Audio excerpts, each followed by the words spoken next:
Good evening. आज हम लोग पढ़ेंगे ज्योग्राफी के बारे में। ज्योग्राफी में आज हम पहला पोर्शन लेते हैं फिजिकल ज्योग्राफी। फिजिकल ज्योग्राफी में पहले हम ये देखते हैं कि ज्योग्राफी हमें पढ़ने की जरूरत क्यों हुई, नीड क्यों। जहां हम रहते हैं वो किससे, जहां पे हम रहते हैं वो किससे बना हुआ है, लिथोस्फेयर जैसे है।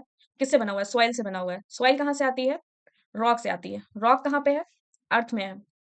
सो अर्थ को जानने के लिए हमें इसके इनर फॉर्मेशन और इनर मटेरियल्स को जानना पड़ेगा। इसलिए हम ज्योग्राफी पढ़ेंगे, इसलिए हमें ज्योग्राफी पढ़ने की ज़रूरत होती है। इसके अलावा हम देखते हैं जैसे हम सर्वाइव किससे करते हैं? सर्वाइव करने के लिए जो बेसिक मटेरियल्स होते हैं जैसे खाना और साँस लेने के लिए एयर। ये कहाँ पे होती है खाना? किसमें मिलता है? सॉइल। सॉइल्स में ही, क्योंकि एग्रीकल्चर या कृषि होती है, तो इसके लिए भी हमें अर्थ के कोर को जानने की ज़रूरत होगी। एयर जहाँ पे हम साँस लेने के लिए हमें ऑक्सीजन की ज़रूरत होती है, इसके लिए भी एटमॉस्फेयर की ज़रूरत होगी। एटमॉस्फेयर के भी फॉर्मेशन में डायरेक्ट या इनडायरेक्ट वे में अर्थ का हाथ है। इसलिए हमें टोटली अपने बारे में जानने के लिए, अपने लाइफ साइकिल के बारे में जानने के लिए हमें ज्योग्राफी पढ़ने की नीड होती है। तो आज हम शुरू करेंगे फिजिकल ज्योग्राफी या भौतिक भूगोल। फिजिकल ज्योग्राफी इसको क्यों बोला गया? फिजिकल यानी जो चीज़ें हमें दिखाई दें। फिजिकल मतलब भौतिक, मतलब जो चीज़ें हमें दिखाई दें। उसके बारे में हमें पढ़ना है, उस ज्योग्राफी के बारे में हमें पढ़ना है, ठीक है? तो शुरू करते हैं। फर्स्ट ऑफ ऑल, पृथ्वी की उत्पत्ति कैसे हुई? पृथ्वी की उत्पत्ति को जानने के लिए कई लोगों ने, कई भूगोलवेत्ताओं ने अलग-अलग मत दिए हैं, जिसमें से जर्मन जर्मन भूवैज्ञानिक इमैनुएल कांट की नेबुला थियरी या निहारिका परिकल्पना काफ़ी फेमस है, जिसको 1796 में लाप्लास ने संशोधित किया। इसके अनुसार क्या होता है कि अ, किसी भी ग्रह का फॉर्मेशन कैसे होता है? किसी भी ग्रह के फॉर्मेशन के लिए हम ये देखते हैं, जैसे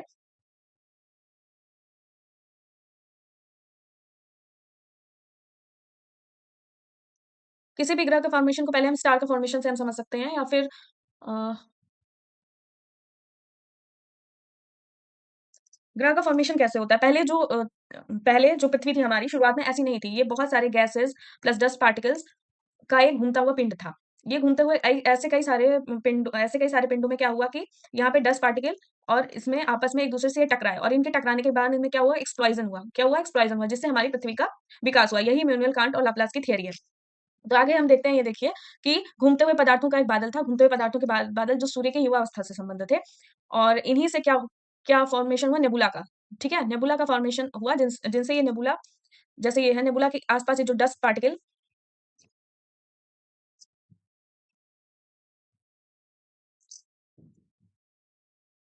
जो ये डस्ट पार्टिकल हैं, उनमें आपस में क्या हुआ? घर्षण हुआ और टकराव हुआ, और उसके बाद फिर ये चपटी तश्तरी के नुमा ये बादल आपस में घूमने लगे, और इन बादलों के जो कण थे उनमें एक्रिएशन यानी अभिवृद्धि, यानी एक दूसरे से वो जुड़ने लगे। इस तरह एक दूसरे से जुड़ने से ग्रहों का फॉर्मेशन हुआ, इसी तरह के ग्रह के फॉर्मेशन की तरह हमारी पृथ्वी का भी जन्म हुआ। और इस सूर्य में क्या है? सूर्य में बेसिकली दो एलिमेंट्स होते हैं, एक हीलियम और एक हाइड्रोजन। आगे हम देखते हैं,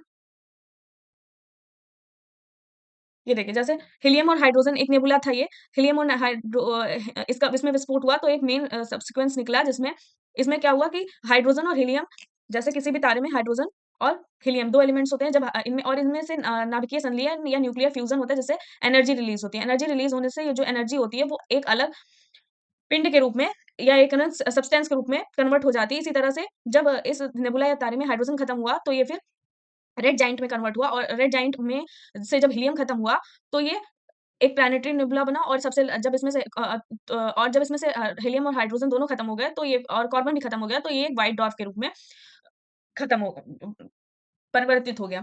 नेबुला में ये लो या फिर मीडियम मास स्टार्स में के फॉर्मेशन हमने इस तरह से देखा, और अगर हाई मास स्टार्स होते हैं या मेन सबसीक्वेंसेस होते हैं, तो इसमें से जब हाइड्रोजन खत्म हो जाता है, तो ये रेड सुपर जायंट बनता है, और जब हीलियम खत्म हो जाता है, तो सुपरनोवा बनता है। सुपरनोवा में अगर ये हाई मास का स्टार होता है, तो ये न्यूट्रॉन स्टार में बदल हो जाता है, और जब इसका वेरी हाई मास होता है, तो ये ब्लैक ब्लैक होल में कन्वर्ट हो जाता है। इस तरह से हमने ये देखा कि किसी भी ग्रह का या प्लैनेट का फॉर्मेशन हुआ। ऐसे ही हमारी धरती का फॉर्मेशन हुआ था। अब आगे अगर इसी में हम देखते हैं, ये तो एक लाप्लास या इमैनुएल कांट की थ्योरी हो गई।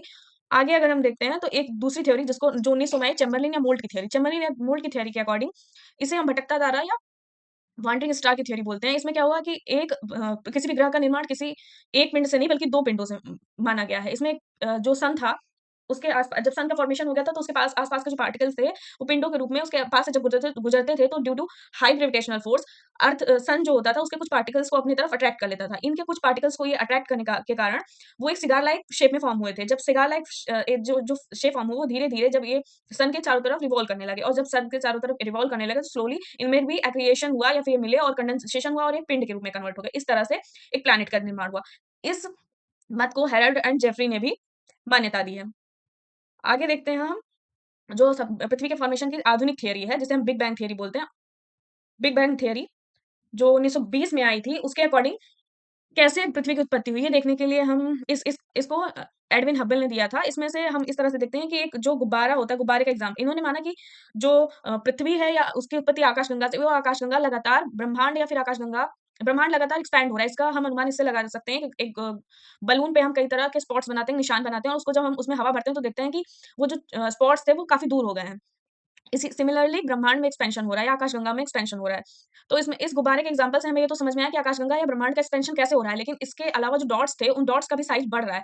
तो हमें अभी तक इसका एक्सप्लेनेशन नहीं दिया जा सका है कि जो पिंड थे या फिर जो ग्रह थे, वो भी कैसे एक्सपैंड हो रहे हैं या वो एक्सपैंड हो भी रहे हैं या नहीं।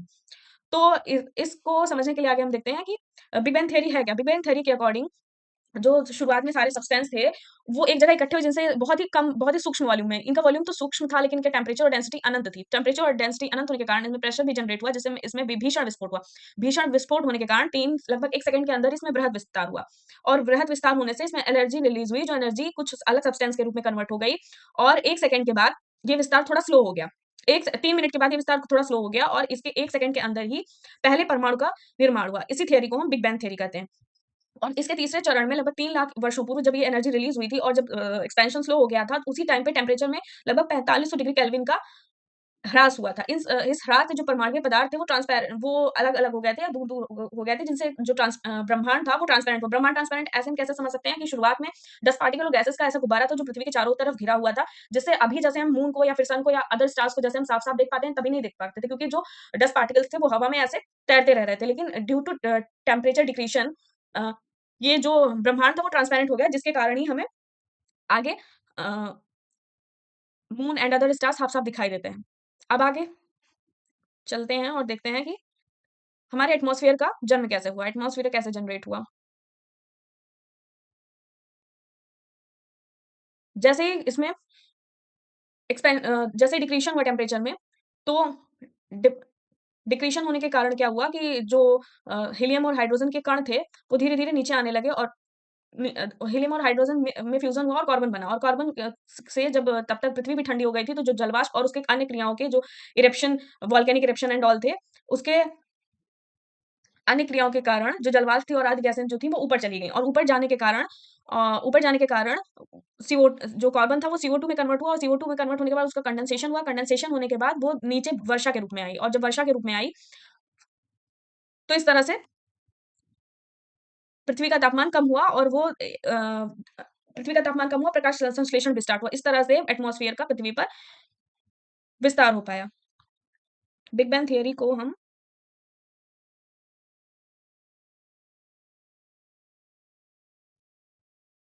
इस तरह से देख सकते हैं कि ये देखिए, ये सब्सटेंस जो था ये बहुत ही छोटे वॉल्यूम में हाई टेम्परेचर और हाई प्रेशर से जनरेट हुआ और जहाँ जिससे एक्सप्लोजन हुआ और हमारी पृथ्वी का निर्माण हुआ।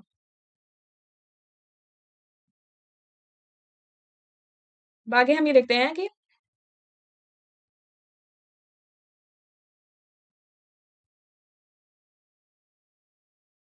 हमारा मून कैसे बना? ड्यू टू जायंट इम्पैक्ट या जायंट स्लैप। इसका मतलब क्या हुआ? जैसे हम कोई पिंड लेते हैं, उसको अगर हाथ से ज़ोर से मान लीजिए हम मारते हैं, तो उसमें से कुछ कण जो होते हैं, वो आस-पास गिरने लगते हैं। सिमिलरली कुछ बहुत बड़ा टकराव हुआ होगा पृथ्वी के से किसी उल्कापिंड या किसी अन्य पिंड का, जिससे जो छोटा-सा पार्ट था, वो अलग हो गया और धीरे-धीरे अलग हो गया और जिससे जो अर्थ का टेम्परेचर हुआ वो अचानक से बढ़ गया और एनर्जी रिलीज़ हुई। इस एनर्जी रिलीज़ से कई लेयर्स का निर्माण हुआ। एनर्जी रिलीज़ से लेयर्स का कैसे निर्माण हुआ? क्योंकि जो ऊपर की एनर्जी थी वो हाई थी तो वो धीरे ठंडी हुई और अंदर की एनर्जी गर्म होती है। इस तरह से कई लेयर्स का निर्माण हुआ जैसे क्रस्ट और मेंटल और कोर। ये इन तीनों का फॉर्मेशन हुआ। तो आज हमने ये देखा कि अर्थ कैसे बनी, सितारे कैसे बने, ग्रह कैसे बने और स्टार्स के डिफरेंट डिफरेंट स्टेजेस कौन-कौन से हैं। कल हम पढ़ेंगे कि पृथ्वी के आंतरिक